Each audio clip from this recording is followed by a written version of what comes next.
Halo, apa kabar Anda semua? Semoga selalu dalam keadaan sehat walafiat, tetap semangat. Bung Rocky, kita melanjutkan konten kemarin ya berkaitan dengan polisi ya. Sekarang ini karena eh, kasus seperti yang kita kemarin soroti adalah Sumatera Utara dan juga di Sumatera Barat gitu. Nah, Sumatera Barat ini cukup serius karena Kapolri sudah menurunkan tim Propam ya untuk melakukan penyelidikan di sana. Meskipun Kapolda tetap menyatakan bahwa versi Kapolda itu dia meninggal dunia karena terjun ke sungai, bukan dianiaya oleh polisi. Nah, Sumatera Utara yang menarik ini yang turun adalah Komite Keselamatan Jurnalistik ya. Sorry, Komite Keselamatan Jurnalis. Jadi Komite Keselamatan Wartawan lah maksudnya yang Ya, diinisiasi ya, oleh betul. teman-teman wartawan di sana dan mereka menemukan fakta-fakta kemungkinan ada dugaan rumah itu dibakar dan itu melibatkan anggota kepolisian. Itu disebutnya seperti itu yang disebutkan oleh Komite KKJ di Sumatera Utara. Oke, apapun problem yang lagi dihadapi oleh Polri, satu fakta yang harus diterima oleh Polri bahwa kritik masyarakat itu menandakan ada hal yang tidak beres di dalam soal penyidikan atau investigasi itu. Dan itu mesti diterima sebagai masukan sebetulnya, bukan reaksioner, sifat reaksioner dari pejabat-pejabat Polri, apalagi yang di daerah.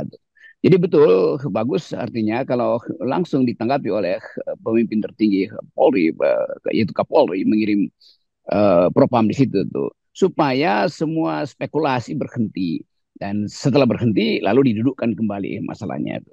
Demikian juga kita harus percaya bahwa ada semacam ketidakpercayaan baru terhadap perilaku polisi sehingga jurnalis terpaksa membentuk tim investigasi sendiri kan. Kan itu Mhm. menunjukkan bahwa jurnalis dalam kasus di Medan itu di Karo, mereka Ya. menganggap bahwa ada hal yang tidak terduduk sebagai kasus itu. Hmm. Kecurigaan-kecurigaan, ada pembakaran atau sangat mungkin juga itu ada konspirasi antara wartawan nakal dan Hmm. oknum ormas segala macam. Tapi Hmm. tetap bagi jurnalis itu mesti dibuka tuh. Walaupun ada kesalahan pada sang jurnalis, itu tetap mesti dilihat sebagai perkara pidana dan pelanggaran etika jurnalis misalnya itu. Demikian juga eh, oknum ormas yang berupaya untuk minta Bagian, minta jatah. upeti Ya. bagian sebetulnya Ya. jatah Hmm. dan kemarahan dari oknum pejabat yang melindungi Hmm. dari pihak kepolisian tentu menimbulkan semacam kemarahan. Hmm. Tetapi kita mesti lihat ini jadi sudah menjadi sosial fenomena itu bahwa ormas aparat kepolisian dan mereka yang menguasai opini publik termasuk banyak juga wartawan yang nakal Hmm. di situ kan. Kan ini Hmm. udah jadi social problem tuh. Jadi kita mesti urai ini satu persatu tuh supaya terlihat bahwa ada keseriusan untuk menegakkan prinsip presisi yang diucapkan berkali-kali oleh Kapolri. Jadi masyarakat sipil tetap walaupun menganggap Polri tentu akan menerima ini sebagai soal serius karena nggak mungkin Polri itu menutupi semua hal di dalam era artificial intelligence, dalam era sosial media. Jadi sekali lagi apa yang diucapkan kecemasan dari masyarakat sipil yang melihat bahwa perilaku Polri itu di beberapa tempat itu seolah-olah business as usual. Kan ini Ya. soal perilaku, behavior sosial yang udah melekat panjang gitu dalam soal judi, soal narkoba, soal backing. Jadi sebetulnya kita memberi kritik itu masyarakat sipil untuk perbaikan Polri terutama. Dan itu yang harus dilihat sebagai reaksi masyarakat sipil terhadap keinginan untuk ada ketertiban yang sifatnya etis, bukan sekedar ketertiban dengan memakai alat kekerasan. Ya. Dan dalam kasus ini sebenarnya di Sumatera Utara itu juga dugaannya ada terlibatan anggota TNI dan juru bicara Angkatan Darat juga menyatakan mereka juga akan melakukan penyelidikan ya kalau memang ada dugaan keterlibatan itu. Memang judi ini kan seperti seperti apa gula dan semut begitu ya berkerumun di situ, Bung Rocky. Kita mesti terbuka juga ada wartawannya juga yang bermain di situ, ada polisinya, ada tentaranya, ada semuanya dan saya kira itu mesti dibikin clear semuanya. Kendati katakanlah misalnya betul seperti temuan dari Komite Keselamatan Jurnalis ada keterlibatan wartawan itu dalam soal menerima bagian juga dari judi, tapi bukan berarti kemudian membenarkan kalau ada tadi itu anggota kepolisian melakukan tindakan kekerasan. Ya Yes, seharusnya gitu ya Bung Rocky ya. ya tetap semuanya ada di dalam koridor hukum, ada Yes. pidananya tuh. Kalau wartawannya terlibat ya seret dong. Hmm. Kalau oknumnya yang terlibat ya dia mesti terima risiko diperiksa oleh propam segala macam kan. Tetapi jangan lakukan semacam tindakan pembalasan lalu menghasilkan kekerasan.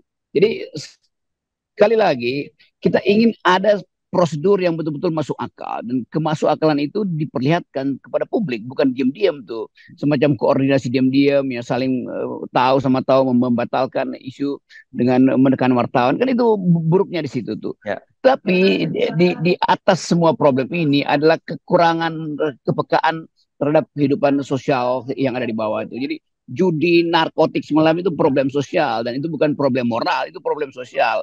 Orang yang kehilangan harapan, orang yang kehilangan tabungan, kehabis tabungan, selalu akan cari jalan pintas seperti itu. Demikian juga oknum-oknum ormas yang mungkin setoran-setoran dari pejabat-pejabat di atasnya berkurang, lalu cari kehidupan baru di jalanan, kan itu Hmm. intinya. Ya, ya.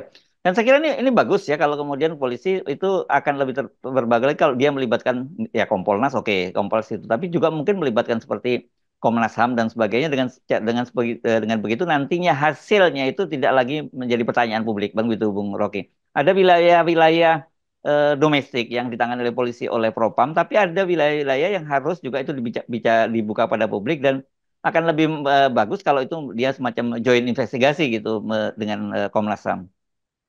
Ya betul, harus ada joint investigasi bahkan dengan dinas sosial sebetulnya Hmm, untuk lihat ini masalah, semua yang kita sebut kriminal itu adalah masalah sosial. Jadi bukan sekedar masalah moral atau kepentingan sesaat. Kan di belakangnya ada faktor-faktor sosiologis yang mendorong naiknya kriminalitas atau tumbuhnya jenis-jenis kriminal yang baru. ya.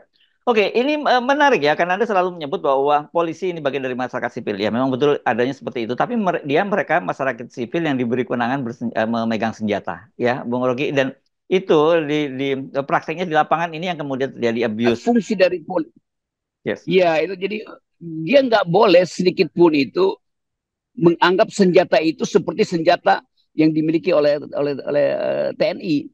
Walaupun mungkin senjata Polri lebih canggih dari TNI, tapi fungsi senjata itu adalah untuk melindungi, bukan untuk melindungi kejahatan, untuk melindungi warga dari kejahatan. Bukan dia memakai itu untuk mengancam warga, kan itu beda. Kalau tentara itu memegang uh, senjata, itu memang dalam upaya untuk berhadapan dengan musuh. Tetapi polisi tidak punya musuh. Polisi itu adalah bagian dari masyarakat sipil yang dipersenjatai itu. Nah, etika ini yang mesti dimengerti itu. Dan saya kira juga berulang-ulang diterangkan oleh pimpinan Polri bahwa senjata itu adalah peralatan terakhir yang sifatnya perlindungan diri, bukan dipakai. Beda dengan TNI, senjata itu adalah alat pertama untuk menyerang musuh tuh. Karena itu nilai-nilai kesipilan yang mesti didahulukan di dalam pencegahan atau penanganan uh, kejahatan di wilayah ketertiban yang merupakan fungsi dari kepolisian. Ya, ini kan menarik ya kalau bicara fenomena backing ini ya, Bung Rocky. Kan ini sebenarnya udah cerita lama yang selalu berulang lagi. Tapi dulu kemudian alasannya selalu masalah soal kesejahteraan yang tidak mencukupi, kemudian mereka terjadi semacam itu. Tapi saya kira sekarang ini kan pelan-pelan kesejahteraan polisi itu juga sudah mulai ditingkatkan gitu dan kan sebenarnya juga cukup baik kesejahteraannya, Bung Rocky. Tapi perilaku semacam ini masih selalu saja muncul itu. Apa sebenarnya yang bisa kita pahami ya? Apakah karena adanya kekuasaan di tangan itu yang kemudian tanpa kontrol atau memang ada semacam ya, semacam apa orang yang merasa ketika punya kekuasaan dia bisa semenang-menang menggunakan kekuasaannya itu. Ada mental baru yang muncul tuh, seolah-olah kita balik pada sistem orde baru tuh, Mhm. karena dianggap bahwa memegang senjata itu artinya memegang kekuasaan. Padahal memegang senjata bagi polisi adalah memegang prinsip keadilan, memegang prinsip uh, uh, apa namanya itu, pemeliharaan kehidupan sosial, uh, keakraban dengan masyarakat itu. Jadi mental ini saya kira mulai berlangsung ketika seluruh institusi dalam 9 tahun terakhir ini justru di era Pak Jokowi itu melemah tuh. Jadi etika institusi itu melemah. Sama halnya dengan korupsi, itu mentalnya sama aja kan. Orang nggak takut lagi untuk korupsi itu. Bahkan ketika presiden bilang saya akan pimpin sendiri, korupsinya makin tinggi tuh. Jadi belum pernah di dalam era setelah reformasi korupsi itu muncul melebihi apa yang pernah terjadi bahkan di zaman Orde Baru.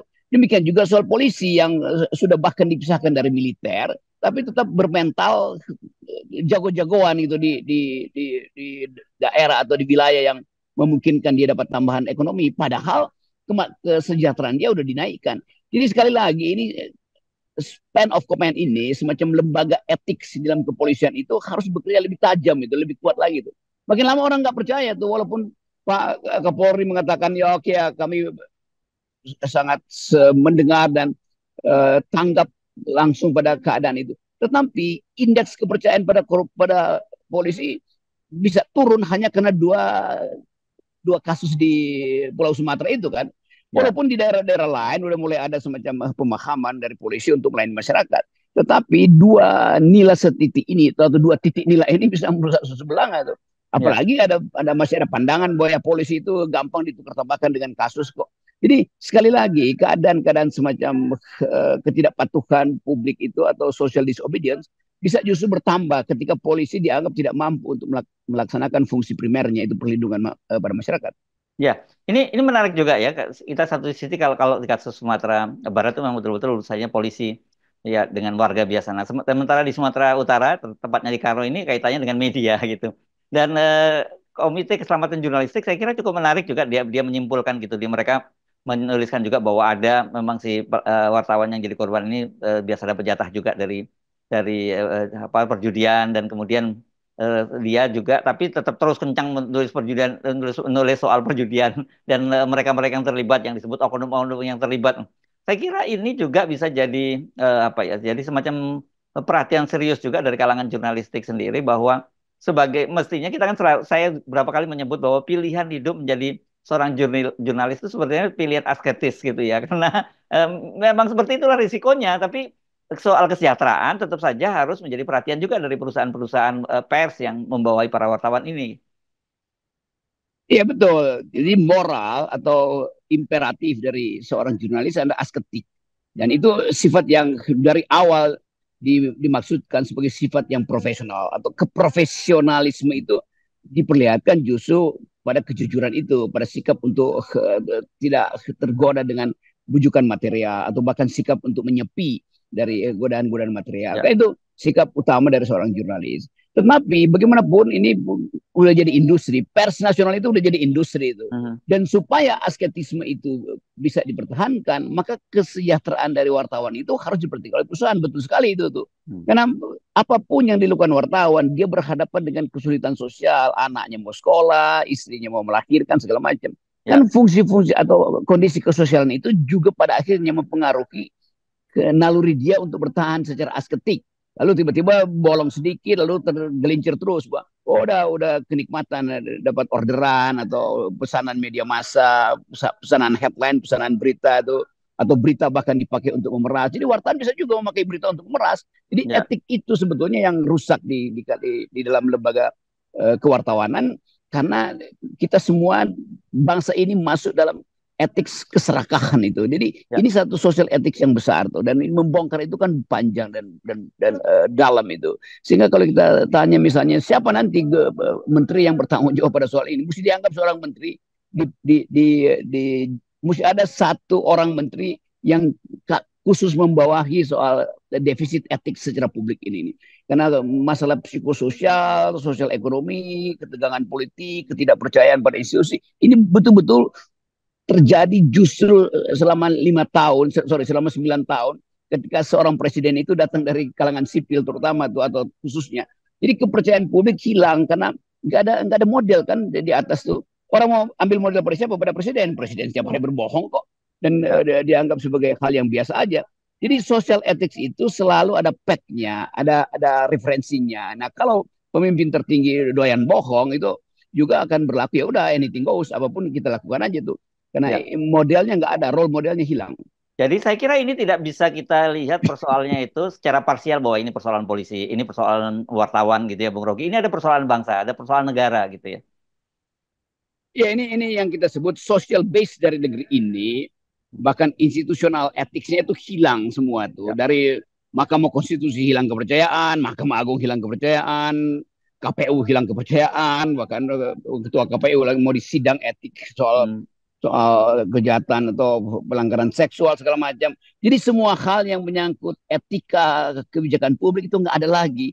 Nah itu yang memungkinkan keadaan yang biasa dalam sosiologi disebut anomi, tanpa norm, tanpa pegangan nilai itu intinya tuh. Jadi ketika keadaan anomi, semua orang merasa bahwa oke, cari selamat sendiri-sendiri itu. Demikian juga polisi yang bahkan frustrasi mungkin melihat keadaan yang tidak ada modelnya, yang tidak bisa dia tangani karena frustrasi yang sama itu. Jadi sekali lagi kita mesti lihat ini sebagai soal yang secara makroskopis memperlihatkan kondisi kebangsaan kita yang memang hancur, berantakan justru di era Pak Jokowi. Kita mesti sebut itu secara jujur. Di era Pak Jokowi, bukan di era Pak SBY, bukan di era Habibie, bukan di era Megawati, bahkan atau di era Pak Harto, di era Pak Habibie.